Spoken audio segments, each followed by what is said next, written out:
ফ্যাসিবাদী আমলের খুনিদের বিচার ত্বরান্বিত করার দাবিতে আয়োজিত সিলেট বিভাগীয় সমাবেশে উপস্থিত আজকের সংগ্রামী সভাপতি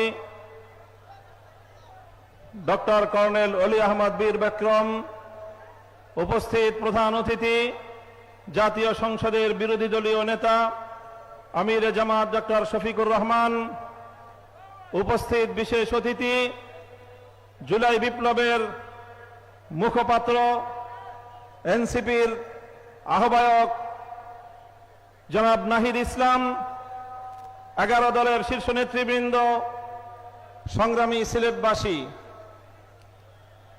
আজকে যখন বাংলাদেশের মানুষের গণভোটের গণরায়ের অধিকার আদায়ের জন্য ফ্যাসিবাদ বিরোধী আন্দোলনের শক্তিগুলো ঐক্যবদ্ধভাবে অত্যন্ত সুশৃঙ্খল এবং নিয়মতান্ত্রিক উপায়ে ধাপে ধাপে সামনের দিকে অগ্রসর হচ্ছে, তখন গণভোটের এই রায় বাস্তবায়নের দাবিকে দুর্বল করার লক্ষ্যে ভেতর ও বাহির থেকে নানা ধরনের ষড়যন্ত্র এবং চক্রান্ত পরিচালিত হচ্ছে। আমি বাংলাদেশের আধ্যাত্মিক রাজধানী শাহজালালের পুণ্যভূমি, আলেম ওলামাদের পুণ্যভূমি এই সিলেটের মাটি থেকে আমাদের বর্তমান অবস্থান সুস্পষ্ট ভাষায় ব্যক্ত করতে চাই। আমি দেশবাসীর উদ্দেশ্যে বলতে চাই এবং সরকার ও দেশের সকল নাগরিকদের জন্য আমার পরিষ্কার বার্তা হলো এই: আমাদের এই ঐক্য শুধুমাত্র ক্ষমতার ভাগ বটোয়ারার জন্য হয়েছিল না। আমাদের ঐক্য শুধুমাত্র আমাদের এই রাজনৈতিক 11টি দলের ভাগ্য করার জন্য আমরা ঐক্য করি নাই। আমাদের ঐক্যের যাত্রা শুরু হয়েছিল জুলাই বিপ্লবের উদ্দেশ্য বাস্তবায়নের লক্ষ্যে যে জুলাই সনদ প্রণীত হয়েছে, সেই জুলাই সনদ বাস্তবায়নের আন্দোলন থেকে আমাদের এই ঐক্যের যাত্রা শুরু হয়েছে। সুতরাং আমি সে কথা স্মরণ করিয়ে দিয়ে বলতে চাই, আমাদের এই ঐক্যের যাত্রা শুরু হয়েছিল জুলাই বিপ্লবের উদ্দেশ্য বাস্তবায়নের লক্ষ্যে। সুতরাং যতদিন পর্যন্ত জুলাই বিপ্লবের লক্ষ্য অর্জিত না হবে, ততদিন পর্যন্ত আমরা ঐক্যবদ্ধ আন্দোলন চালিয়ে যাব ইনশাআল্লাহ। আমি স্পষ্ট ভাষায় বলতে চাই, আমরা জুলাই বিপ্লব যারা করেছিলাম, আমরা দীর্ঘ 17 বছর পর্যন্ত ফ্যাসিবাদের নির্মম নির্যাতনের শিকার যারা হয়েছিলাম, আমাদের নেতা কর্মীরা গুম খুন হত্যাকাণ্ডের শিকার হয়েছিল, আমাদের ভাইয়েরা শাপলা চত্বরে রক্ত দিয়েছিল, আমাদের ভাইয়েরা 2021 সালে মোদী বিরোধী আন্দোলনে রক্ত দিয়েছে, আমাদের ভাইয়েরা 2024 সালের ফ্যাসিবাদ বিরোধী বৈষম্য বিরোধী আন্দোলনে রক্ত দিয়েছে। প্রায় 1.5 সহস্র শহীদের রক্ত বিধৌত বিপ্লব, 30,000 জুলাই যুদ্ধাহত যোদ্ধারা আজও পর্যন্ত বাংলাদেশের বিভিন্ন হাসপাতালের বিছানাগুলোতে ছটফট করছে। আমাদের অনেক ভাই বোনেরা চিরদিনের জন্য চোখের জ্যোতি হারিয়ে অন্ধত্বকে বরণ করেছে। আমাদের ভাই বোনেরা অনেকে চিরদিনের জন্য পঙ্গুত্বকে বরণ করে নিয়েছে। মনে রেখো, শহীদের স্বপ্ন, যুদ্ধাহত জুলাই যোদ্ধাদের স্বপ্ন পূরণ ছাড়া রাজপথ থেকে বিচ্যুত হতে পারি না আমরা। আমি বলতে চাই, বর্তমান সরকারকে আমরা বলতে চাই, আপনারাও ফ্যাসিবাদ বিরোধী আন্দোলনে আমাদের সহযোদ্ধা ছিলেন। বরং আমি আরো এক ধাপ এগিয়ে বলতে চাই, ফ্যাসিবাদ বিরোধী আন্দোলনের সবচেয়ে বড় অংশীদার ছিলেন আপনারা। তাই আমরা আপনাদের কল্যাণকামী, আমরা দীর্ঘ অভিযাত্রায় আপনাদেরকে আমাদের বন্ধু মনে করি, আর বন্ধু মনে করে আমরা যেমন দেশের কল্যাণ চাই, শহীদ প্রেসিডেন্ট জিয়াউর রহমান এবং বেগম খালেদা জিয়ার বিএনপিরও কল্যাণ চাই।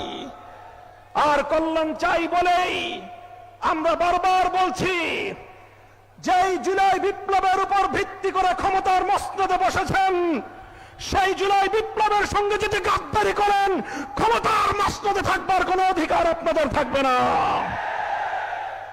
জুলাই বিপ্লবের সঙ্গে গাদ্দারি করবেন না। দোহাই লাগে, আপনাদের প্রথমে পায়ে ধরে বলবো, তারপরে হাতে ধরে বলবো। যদি পায়ে ধরে হাতে ধরে বললে কথা না শুনেন, ঘাট ধরতে আমাদের এতটুকু হাত কেঁপে উঠবে না। সরকারকে আমরা বলতে চাই, দেখেন আমাদের বক্তব্য পরিষ্কার। 50% জনগণের ভোটের ম্যান্ডেট নিয়ে যেভাবেই হোক, যে পথেই হোক আপনারা সরকার গঠন করেছেন। 50% জনগণের সংসদ নির্বাচনে ভোট প্রদানের যে মর্যাদা এবং সম্মান রয়েছে, গণভোটে প্রায় 70% মানুষ যে হ্যাঁ ভোটে ভোট প্রদান করল, সেই 70% মানুষের ভোটাধিকার নিয়ে যদি ছিনিমিনি খেলতে চান, ইতিহাস স্মরণ করিয়ে দিতে চাই আমি আপনাদেরকে। 1970-এর জাতীয় নির্বাচনের গণরায়ের সঙ্গে বিশ্বাসঘাতকতা করেছিল পশ্চিম পাকিস্তানিরা। পরিণামে মুক্তিযুদ্ধকে তাদের ফেস করতে হয়েছিল এবং বাংলার মানুষ মুক্তিযুদ্ধের মাধ্যমে স্বাধীনতা ছিনিয়ে এনেছিল। স্বৈরাচারী ফ্যাসিবাদী শেখ হাসিনা 2014 সালে বিনা ভোটের সরকার, 18 সালে রাতের ভোটের সরকার, 24 সালে আমির সরকারের মাধ্যমে জনগণের ভোটাধিকার কেড়ে নেওয়ার চেষ্টা করেছিল। 24 জুলাই বিপ্লবের মাধ্যমে শুধু ক্ষমতার মসনদ নয়, বাংলার সীমানা থেকে সে অপরাধ পড়ে গিয়ে পড়েছে। আপনাদেরকে বলতে চাই, 70% জনগণের এই ম্যান্ডেটের সঙ্গে যদি আপনারা বিশ্বাসঘাতকতার এই ধারা অব্যাহত রাখেন, আপনাদের পরিণাম পশ্চিম পাকিস্তানি স্বৈর গোষ্ঠী এবং শেখ হাসিনার চেয়ে ভিন্ন কিছু হওয়ার কথা নয়। আপনারা গণভোটের রায়টা কার্যকর করেন, ভালো হবে আপনাদের। দেশের মানুষকে সম্মান দেখান। আপনারা আমাদের কথা শুনবেন এক সময়। তবে বাংলাদেশে একটা কথা আছে, একটা প্রাণীর কথা, যে পানি খায় তবে ঘোলা করে খায়। আমি সেই প্রাণীটার নাম বলতে চাইলাম না। আপনাদেরকে যদি প্রশ্ন করি, জানেন পানি ঘোলা করে কোন প্রাণী খায়? আমরা বলেছিলাম এই চুপ করে রাখেন না। আমরা বলেছিলাম শেখ হাসিনার লেসপেন্সার চুপ বাংলাদেশের রাষ্ট্রপতির ক্ষমতার মসনদে থাকতে পারে না। কথাটা ভালো লাগে নাই? কথাটা ভালো লাগে নাই আপনাদের? আজ যখন সে রাষ্ট্রপতির মসনদে বসে আপনাদেরকে ছবল মারতে উদ্যত হয়েছে, তখন স্পিকারকে 24 ঘন্টার নোটিশে হাসপাতাল থেকে ডেকে এনে সেই চুপ্পুকে আপনারা বিদায় করলেন। সেই তো পানি খেলেন, সেই তো জলটা খেলেন, ঘোলা করার পরে খেলেন। এখনো বলছি, গণভোটের গণরায় মেনে নিন, জুলাই সনদ অক্ষরে অক্ষরে বাস্তবায়ন করুন। জনগণ যেভাবে হ্যাঁ ভোটে ম্যান্ডেট প্রদান করে জুলাই সনদ বাস্তবায়নের জন্য সংবিধান সংস্কার পরিষদ গঠনের যে ম্যান্ডেট দিয়েছে, সেই সংবিধান সংস্কার পরিষদ গঠন করুন। অন্যথায় রাজপথে আপনাদেরকে আমরা মোকাবেলা করব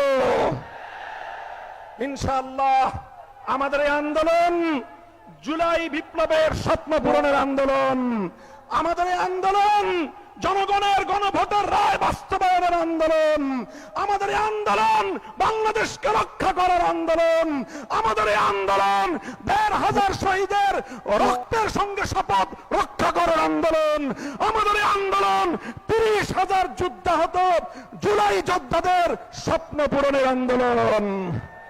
এই আন্দোলনে থাকবেন আপনারা।